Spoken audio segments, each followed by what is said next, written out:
Hello and welcome to ERM Advantage. I'm Eric Holmquist.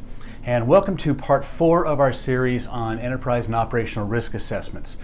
Today we're going to continue our discussion around the operational risk assessment portion. In the prior 2 videos we talked about the basically setup and preparation and the process of developing a departmental overview. In that overview we captured information such as the business purpose of a given business unit, any planned changes in that area, the major functions and processes, the expected outcome from those processes, as well as a series of plausible alternative outcomes, and then finally around some understanding of risk appetite or acceptance within the business unit. So if you missed that video, you can find it here. Now in that video, I did provide a couple of specific examples, and in practice, there will be a lot more information that will go into those, but it was good enough for our purposes. There's also some additional parts to that overview form that we'll get back to later on. The reality is, as you go through this process, we will continue to go back and forth between the forms, and eventually we build out that entire overview document. Now, in this video, we're going to continue on and drill into risk identification, which can be a real frustrating area. I tend to find that people struggle with understanding what are key risks, identifying key versus just non-key, and if I had a nickel for every risk in a risk register that simply didn't belong there, I'd be very wealthy. So we're really going to unpack that quite a bit, and then after that we'll get into documenting risks, risk types, assigning calculations, ratings, assumptions, and all of that. And one final note before we start, we're still in a workshop format, and a lot of what I'm going to be talking about is kind of from the perspective of a facilitator. That's because they're the people that can influence whether or not this time is productive or is painful. But if you are watching and you happen to be from a business unit where you either have participated or will participate in an assessment workshop, I really want to implore you, please be open, be honest. Really lean into this exercise. Talk about where the bodies are buried. It's the only way that this exercise really yields useful information.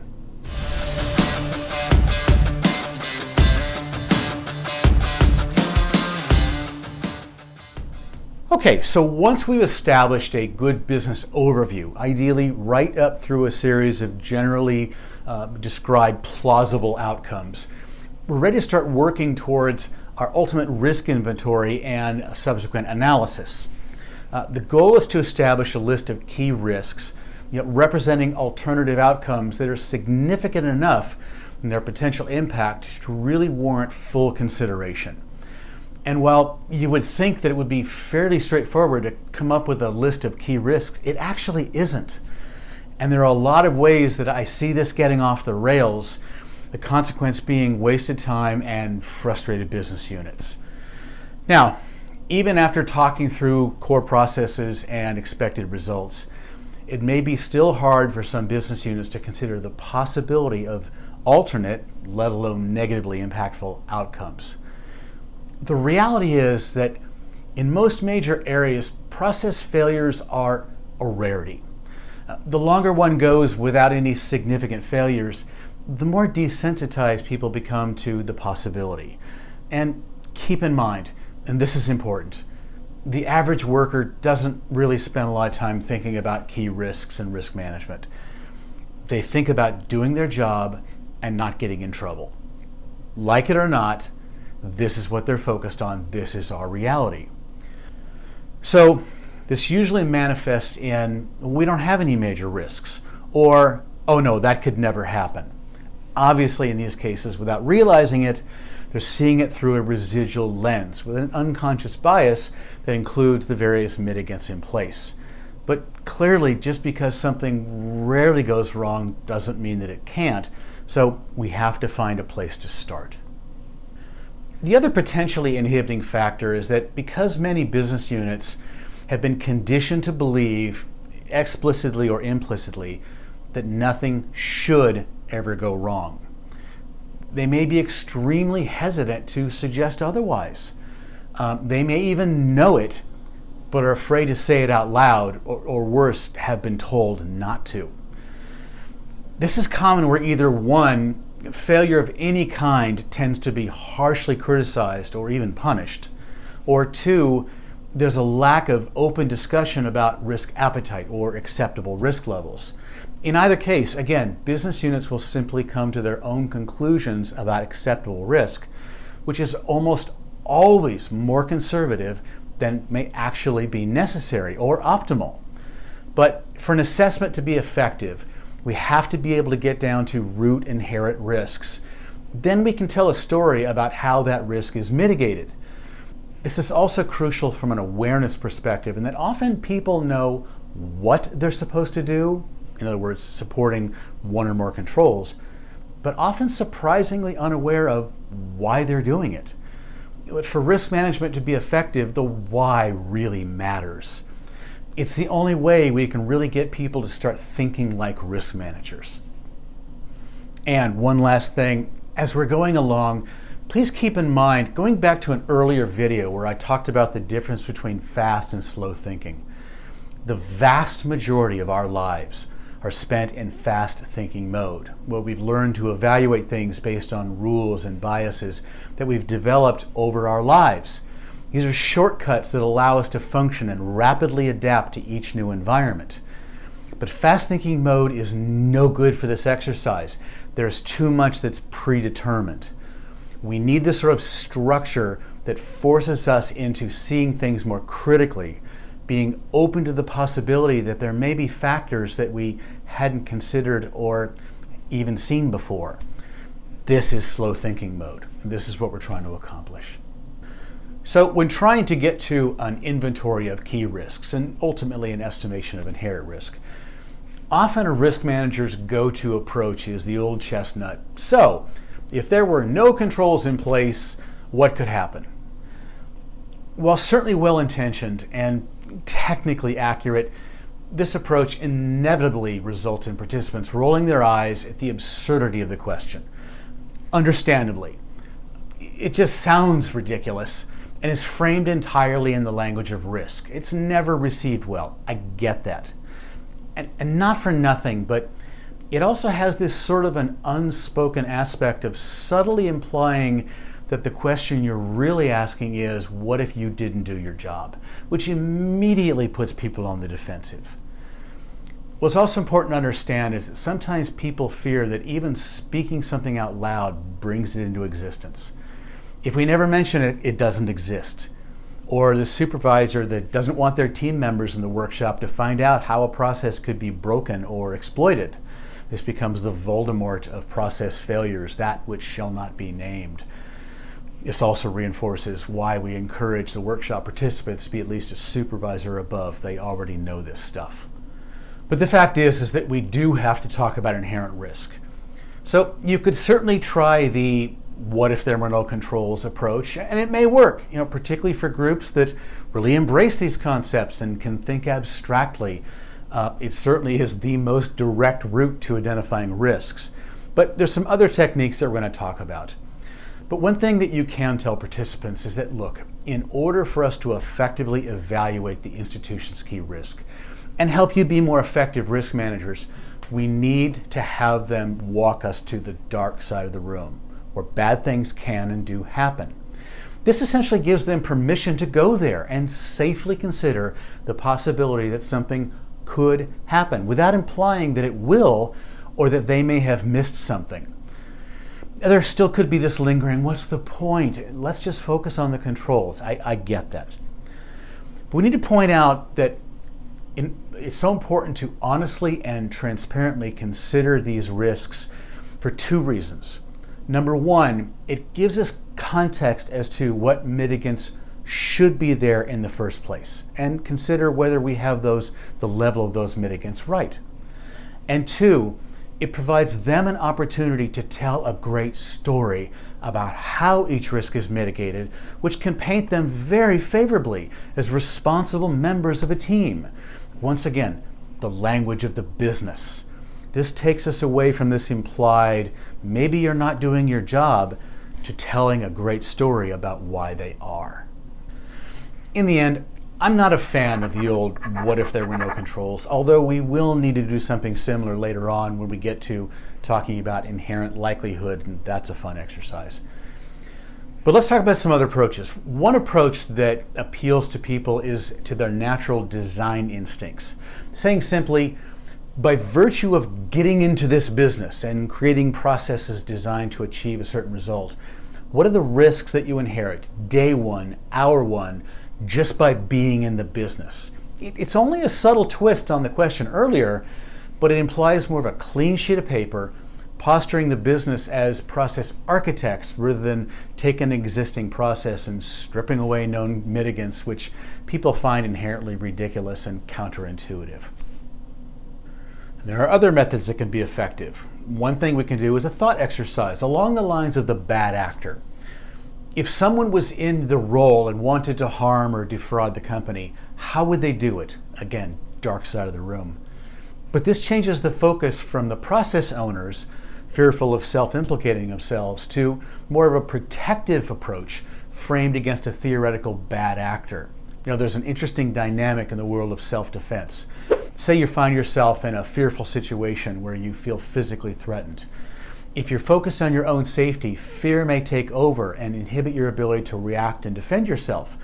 You allow yourself to go into damage control or survival mode. But if you put yourself in a mindset of protecting, say, your child, you suddenly become almost superhuman. You fear nothing, and there is nothing or no one that you won't take on to protect that person. It changes your mindset completely. So by refocusing on a bad actor, it's sometimes easier to take a look at processes and outcomes objectively. We could also frame this as a new or untrained or simply incompetent employee, which strangely enough, most people seem to be able to relate to. Regardless, this approach depersonalizes the question in a way that doesn't imply that the person you're talking to is the one making the mistakes or causes harm, but someone else. Another method, if people just aren't getting it, is you can sometimes work backwards from known controls. Why does that approval requirement or system access right or checklist exist? Starting here, it's often fairly easy to walk backwards to, well, because otherwise XYZ might, oh, I get it. Cue the epiphany face. Again, focuses on the purpose of a control rather than the ridiculous, what if it wasn't there? Finally, and a bit of a last resort, but one I've actually had pretty good success with. You can reframe the question another way, a way that's really only a slight twist on what could go wrong, but one that everyone seems to be able to relate to. This often gets the desired results, even if the business has already identified a range of risks, but you still feel like they're holding out on some really ugly scenario or scenarios for whatever reason. Again, this is a process of discovery, and sometimes people need permission. The question is, look, while we certainly expect that all processes go as expected, what is your nightmare scenario? What is the, oh my God, no type scenario that makes for a very bad day for everybody? The reason this works is that it's similar to how reverse stress tests work. We're focusing on the outcome first, not the process. From there, it's fairly easy to sort of take steps back to figure out, okay, how did we get here? But you're giving permission to say the most awful of scenarios out loud. Now, regardless of what approach works, this can still be uncomfortable territory for people, and that's okay. But once they get used to the idea of being willing to honestly put scenarios on the table, they immediately see the value. It allows them the opportunity to think about how these scenarios could be stopped or at least discovered and tell their story about how they truly mitigate these scary risks. Now, one thing I do want to caution as we're doing all this poking and prodding, and this really depends on the group you're working with, and that is prompting, so couldn't XYZ happen? Particularly if you know that it could. Often risk managers see this as an expedient way to get to a conclusion that they know is right, but the business just isn't seeing it or acknowledging it. The problem is that if the participants are stuck looking through a residual lens, having trouble seeing real inherent risks, they may dogmatically respond with, oh no, that could never happen. They may be wrong. They may be spectacularly wrong, but now you're fighting to prove them wrong, which can be problematic. You never want to find yourself in a situation of I'm right, you're wrong, I'm right, you're wrong. Yes, it is, no, it isn't. In that kind of scenario, particularly when they are the process experts, you might go round and round and round, but where you'll end up is, fine, just put it in there if it'll make you feel better. But they will never truly own that risk simply because you beat them into submission. The process must be one of discovery, so you need to figure out a way to lead them to that place of realization or willingness to disclose, or at least be willing to hear them out to understand why they don't feel it's a risk.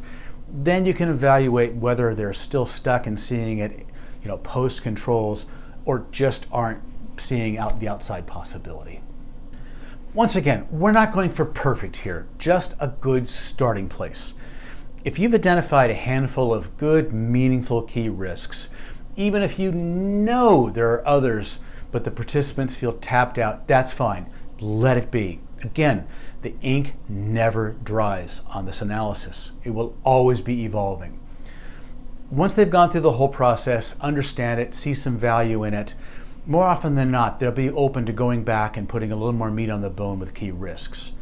And where I've had business units that were just particularly dogmatic and simply just didn't feel that they had any material risks, even though I knew that they did, again, I don't want to make this an endurance exercise. Instead, what I'll do is I'll work with whatever we have. And then we can come back later when we have more time and maybe do some scenario analysis with them, actually talking through processes and outcomes in detail. This could also be conducted, along with the regular business impact analysis that are done as part of our BCP planning. It's in those step-by-step discussions where biases towards assumed controls often pop out, and where it becomes much easier to say, okay, so that outcome could happen, even if it is extremely unlikely. Next, as we're building out our risk inventory, there are also several categories of risks that we need to treat differently. So let's explore that. One thing that will come up in these discussions outside of minor risks that the business insists are major risk is also macro level risks. Now, going back to our overall discussion around the risk framework, this means risks that are more bank-wide, such as capital levels that might inhibit a business, or risk for which they simply have no control, such as a technology failing to support the business, or even external influences which could impact an area. To reiterate, when it comes to operational assessments with business units, we want to initially stay focused on potential process failures for processes that the business unit controls. In other words, can be held accountable. But the fact is, there are legitimate macro risks that can affect them. So how do we handle it when the business suggests these? First, acknowledge the risk, but note that these will be picked up in another part of the risk assessment, either in the macro portion, which we'll go into a bit later, or in the appropriate business unit. Second, even if the risk is not specifically rendered as part of their operational portion, we will consider it when we come to an overall conclusion about the risk associated in that unit, noting that some risks they can control, some they can't, but it's still part of their overall risk profile. We'll cover this more when we talk about aggregation reporting at the very end. So it's important that whoever is moderating or facilitating these workshops capture those pieces to carry those into the other parts of the workshop assessments. The second consideration is risks that connect to specific sub-assessments, the most notable of which is for compliance.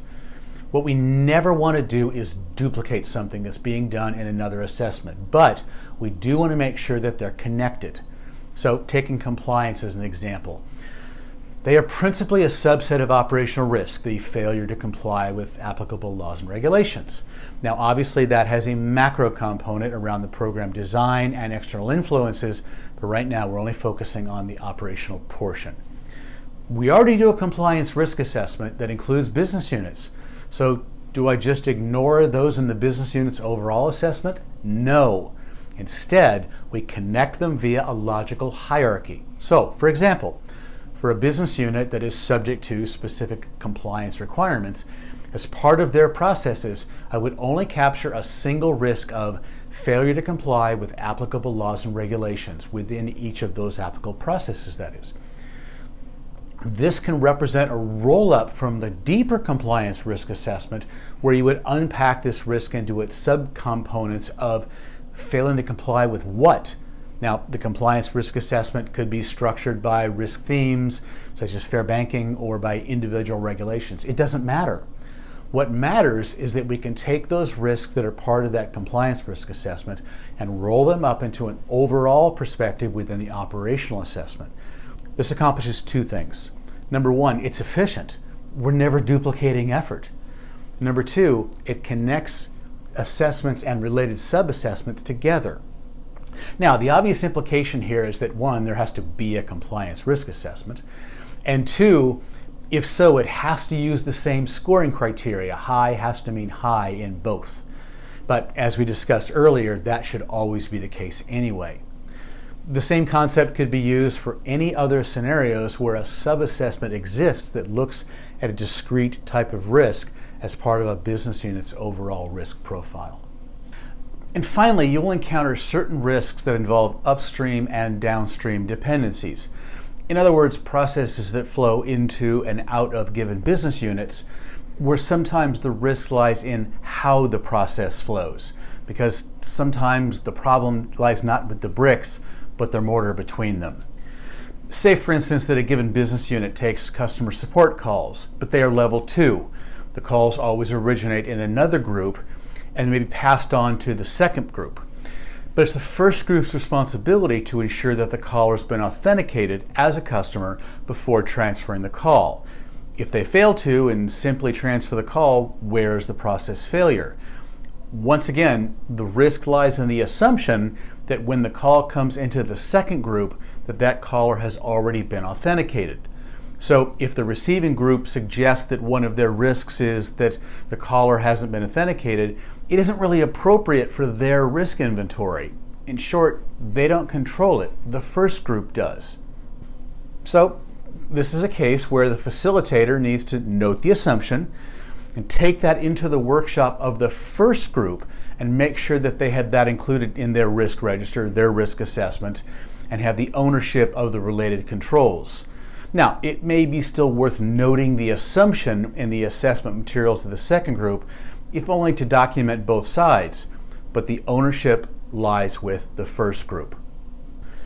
Okay, so we're getting closer to what we feel is a pretty good inventory of risks. So we just need to reiterate how we bucketize these as we go.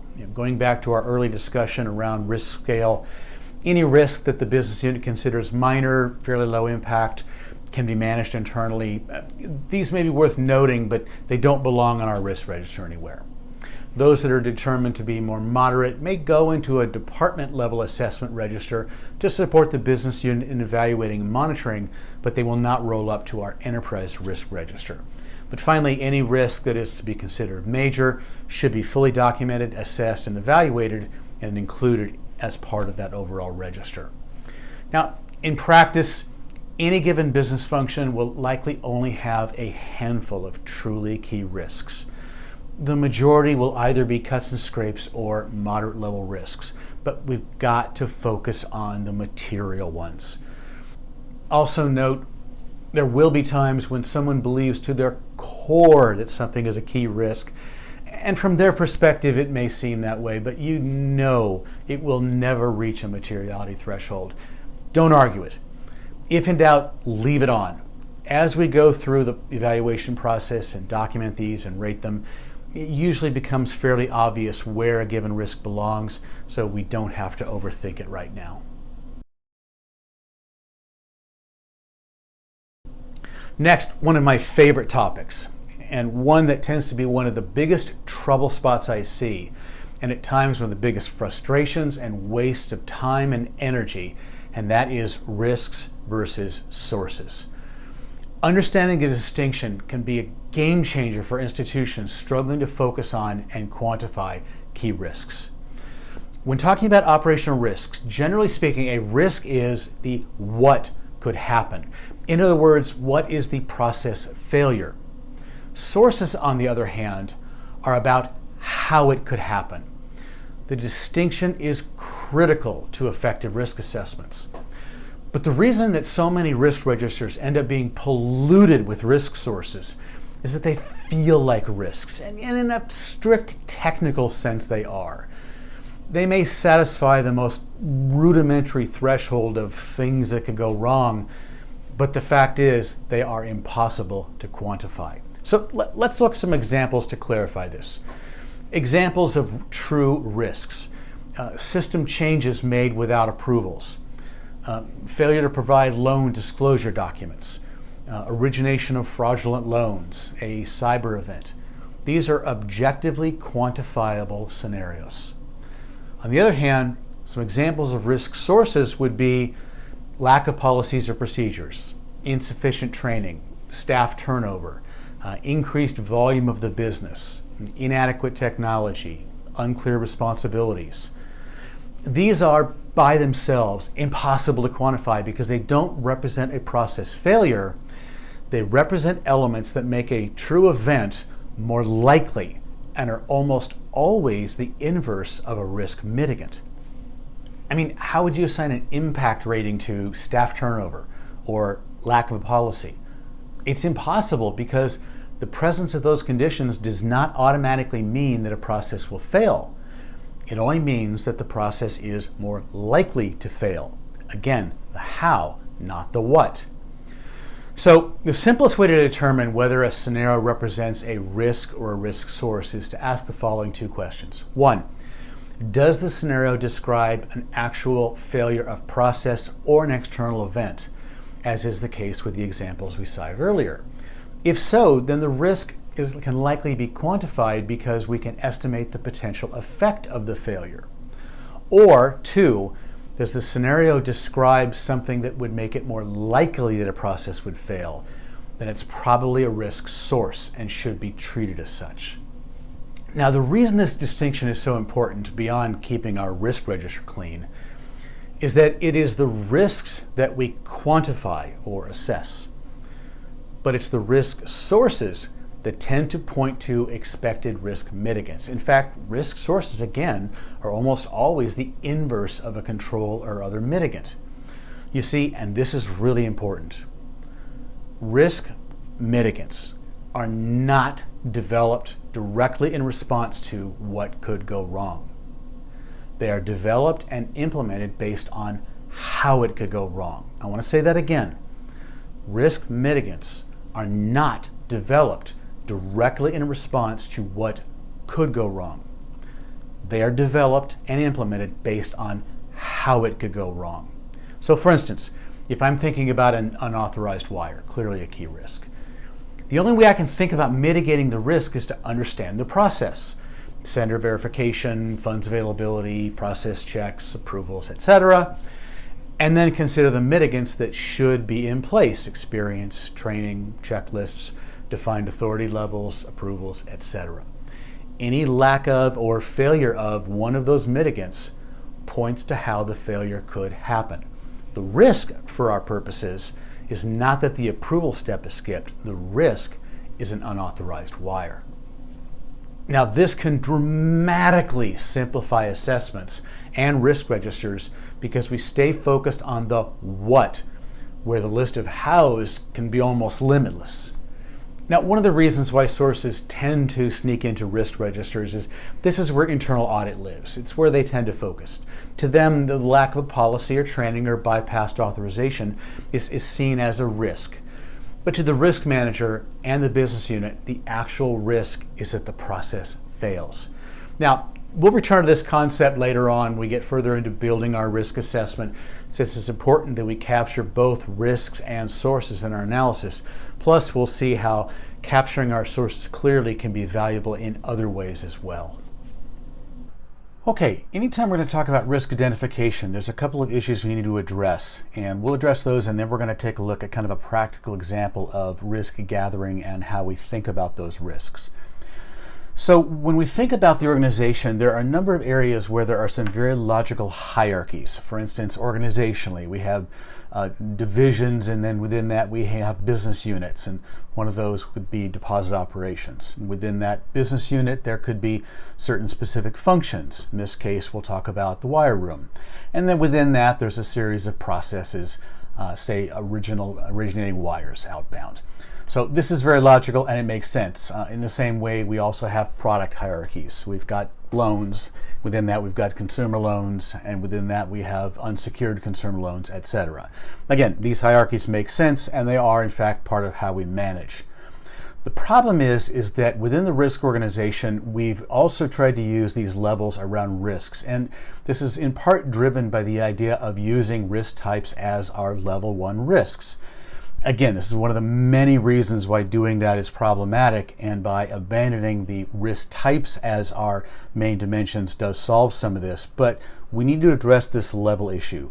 So the way this plays out in some organizations, and frankly a lot of GRC tools are also designed this way, is you would start off with a level 1 risk, which would be like operational risk, which we're evaluating here. And then under that, your level 2 could be, say, fraudulent wires. And then your level 3 might be internal fraud, something like that. The problem is that one, just by starting off with the level 1, and we talked about this before, the scenario described here involves a variety of types of risk. It has liquidity risk, it has regulatory and compliance risk, etc. So automatically that's a problem. We've talked about that before. But then when we try and build levels around risk, I see fraudulent wires as a common one. Well, fraud is not a risk, it's a risk source. It's a form of how something can happen, and it also ignores other types of unauthorized wires. And similarly, internal fraud is just a subset of fraud. Again, it's a source, it's not a risk. The problem with this is that nobody thinks this way. Nobody manages this way. And frankly, I've never seen any useful analytics by using these risks in levels. Again, there are times when a hierarchy makes sense. Again, business units, organizational units, and products is two very good examples. When it comes to risk, it doesn't. And again, if we're going to build frameworks that the business embraces and that it is intuitive to them, in other words, it's in the language of the business, this is something we have to get away from. So if we start from the organizational hierarchy, which again makes sense, from there, based on outbound wires, we'd say, what is the risk? Well, the risk is that we have an unauthorized wire. This is an entirely plausible outcome that is immediately quantifiable. Beyond that, then we can ask ourselves, okay, what are the various sources? In other words, how could this happen? Could be internal fraud, could be a combination of internal and external collusion, a system compromise, internal controls that were bypassed, ignored, staff turnover, exactly. Again, those are things we could think about that ultimately we would design mitigants around. And then this gives us the freedom to look at this through all the various lenses of the risk types to really fully understand and evaluate this risk. This just makes sense to people. It keeps it simple, it keeps it straightforward, and it doesn't add unnecessary levels of complexity. And look, I recognize that for people that have built their frameworks this way, this is implying a fairly significant sort of re-engineering of the framework. But again, you have to ask yourself, is it making a difference? Is the information useful, or is it just confusing to people? Our goal is to get to risk frameworks that people understand so they use them as tools. They don't dread them as documentation exercises. Okay, next, we want to start thinking about how we gather these risks, how we identify them, how we think about them, and how we move forward. So, if we think about our framework the way we've described it, basically we've got the three buckets of strategy and governance, again, going back to our earlier videos around our framework, strategy and governance, which is the design aspects, external influences, and execution, the operational portion. Then, within that, we've got the different levels in how we would rate things. You've got your minor cuts and scrapes, you've got your more moderate risks, and you've got your major risks.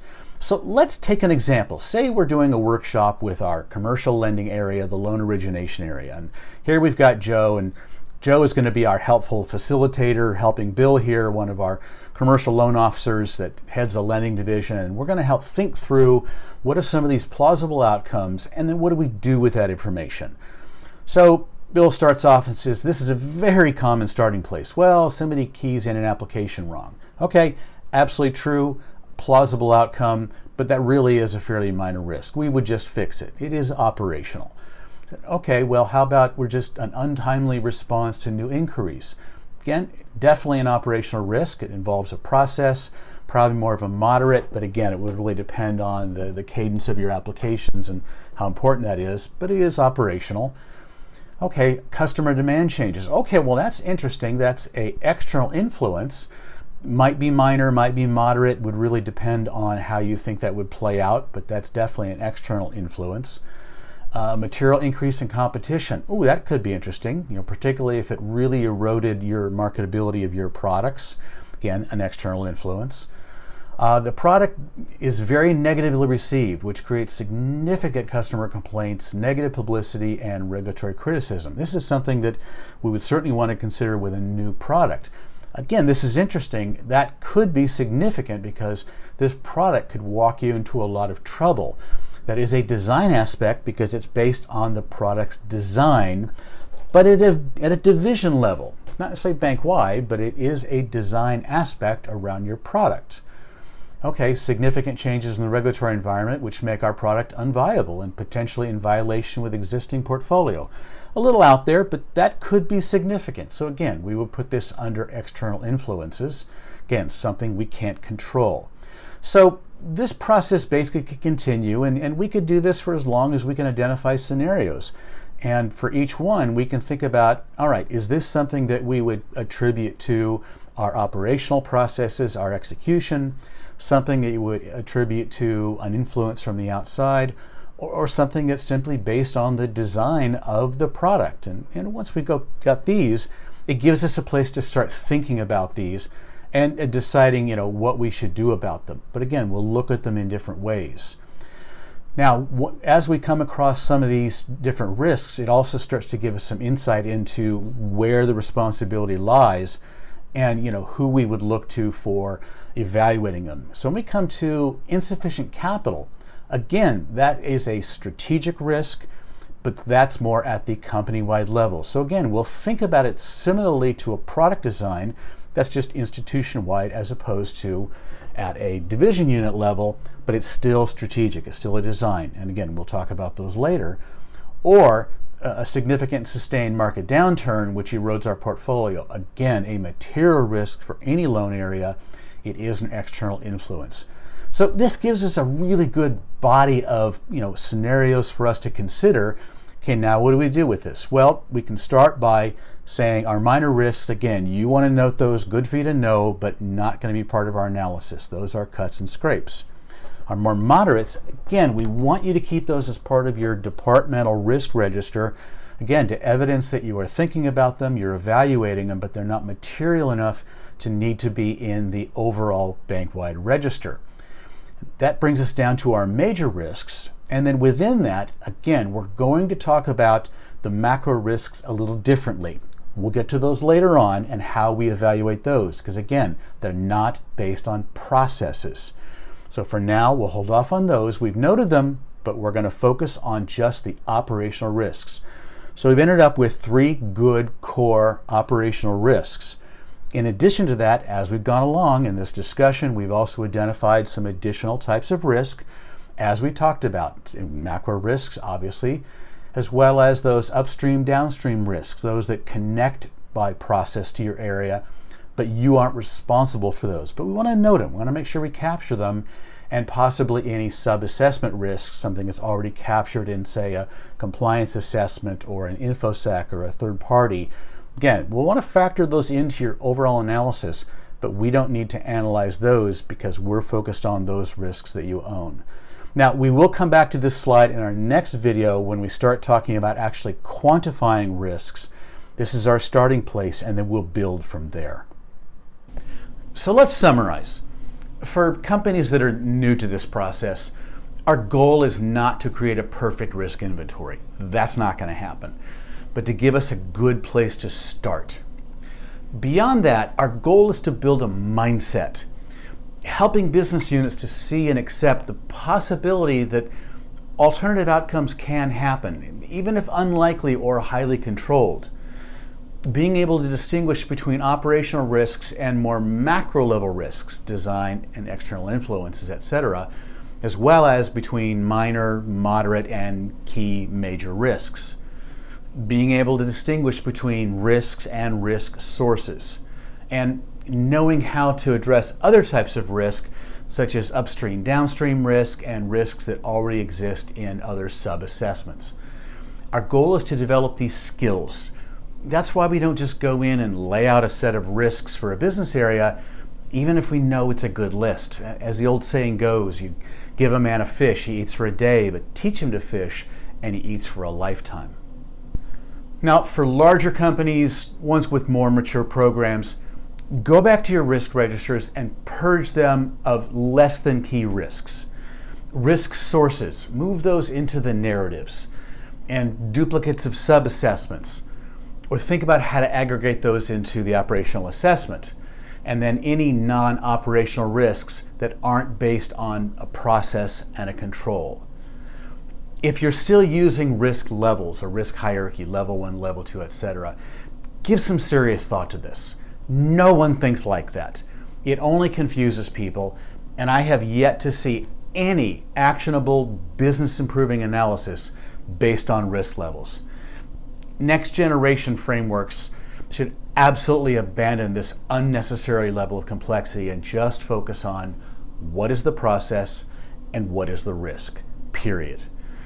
Save hierarchies for things where it makes sense, like business units, products, etc. This goes hand in hand with the need to abandon frameworks built around risk types, which we're going to come back to in the upcoming videos, where we'll see how risk types can be used very effectively in the assessment process.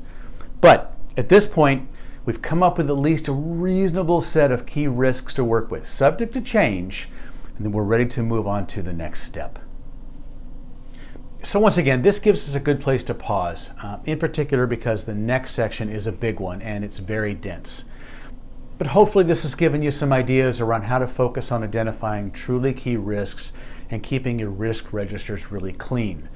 Again, in the next video, we're going to start talking about documenting these risks, describing them, and ultimately providing ratings, looking at risk types, and then aggregating and reporting on these. And as always, please don't forget to like this video. If you haven't, hit the subscribe button and the notification bell so you'll be notified when new videos are available. Thank you.